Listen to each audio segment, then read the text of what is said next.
Hey everyone, Mia here on day 4 of our 7-day challenge, Preparing for Lasting Change. Day 4 is part of the strategizing and planning process, but I wanted to separate it out because it's very important. It is creating a support system for yourself. We like to think that we can do things on our own, that we're strong and we have a can-do attitude and we can do it. But it's been my experience that when I have a support group, when I have people going through the same thing, or when I have people who are aware of what I am attempting to do and can support me and say, okay, do you really want that piece of dessert right now?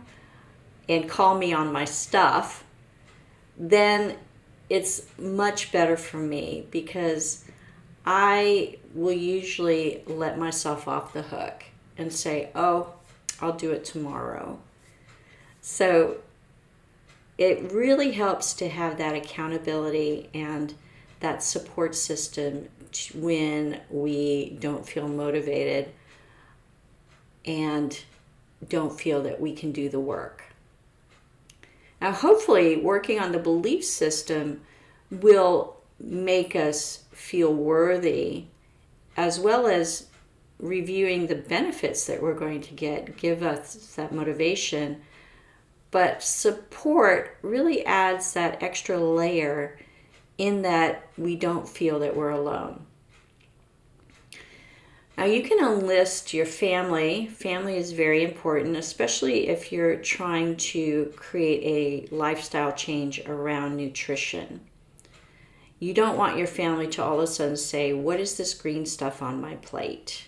What are you doing to us? You want to bring them in on the process and say, hey, I'm going to try to give us a different meal plan, a healthier meal plan, and this is how it's going to help us, and this is why I need to do it for me. Family is very important for something like that. So you can enlist family, friends, co-workers, long distance, immediate, it doesn't matter. Just anyone who will support you and love you in your endeavor. You can also create nowadays a Facebook group for your friends and family who will support you. And, for instance, if you are going for that nutritional change, you can share recipes, healthy recipes, or just say, hey, today I slipped and, help me get back on the wagon.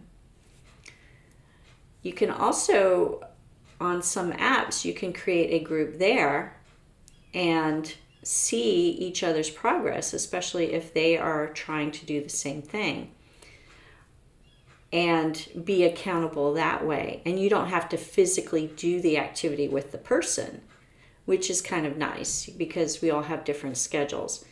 But you can have a shared goal and support each other in that way.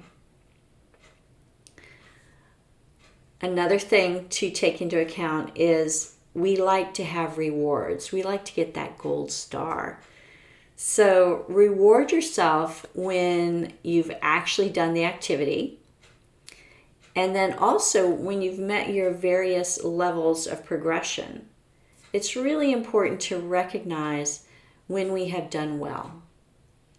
So plan what you're going to do. Now, you want to have it be a reward that is in alignment with your goal. Okay, so for instance, if I am doing a nutritional change, I don't want to say, well, now, my reward is going to be a binge of cookies. That's not going to be helpful. Something else, and what would be appropriate for you. The other thing to plan for are slips. Slips tend to make us feel like we're not successful and to say, oh, what the heck, I can't do this, I'm just going to stop.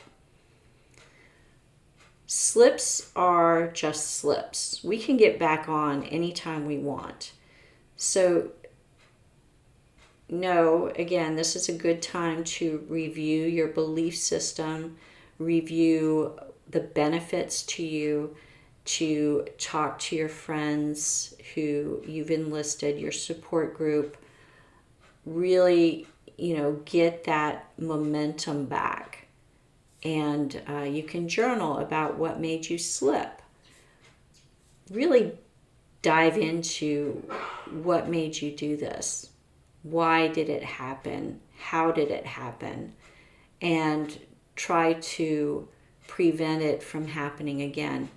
For instance, if I am trying to drink 8 glasses of water a day, and there was one day when I just completely drank 1 glass. Well, I messed up. Is that going to stop me from trying to drink water the rest of the week? It shouldn't. But if I say, well, I didn't drink water on this day because I was extra busy and I didn't have access to water, I didn't have a water bottle with me, then I can work on, when I have another day like that, of addressing those problems that I encountered. It doesn't mean I need to stop the effort. Another thing to plan for is maintenance. How are you going to maintain that goal once you've reached it? Hopefully, by the time you've reached your goal, you will have incorporated that belief system and the benefits into your subconscious and even conscious mind, so that you can really feel what has happened because you have reached your goal. And then it won't be difficult for you to maintain, because it's become a habit. You've been doing it long enough so that it's now a habit. You've been consistent over a period of time so that it is now a habit, and it won't be a big deal. But some of us, once we reached a goal, we're like, oh, I don't have to work on it anymore. I've done it. Yay me. And then we'll revert back to our old ways of being. So it's important to also recognize that there's a little part of you, maybe, that once you reach your goal, you'll not want to work anymore. So plan for that. All right? The last thing is to know that this is flexible. Find what works for you. Just because you can't do it in the morning doesn't mean you can't do it at all. Okay? Just because you've encountered some kind of resistance with yourself doesn't mean that you can't do it. Just because you've missed one day doesn't mean that you've completely failed. Now, your support system can rally you around this and bring you up. And I know it's difficult to ask for help. I have a really hard time. But again, I have found that when I have people around me, when I have people going through the same thing that I am going through, then it's so much easier and so much more fun.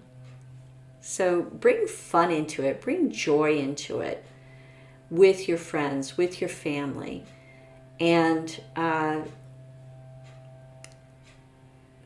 good things happen that way. I appreciate you. I appreciate you taking the time to watch this, and I will see you tomorrow. Namaste.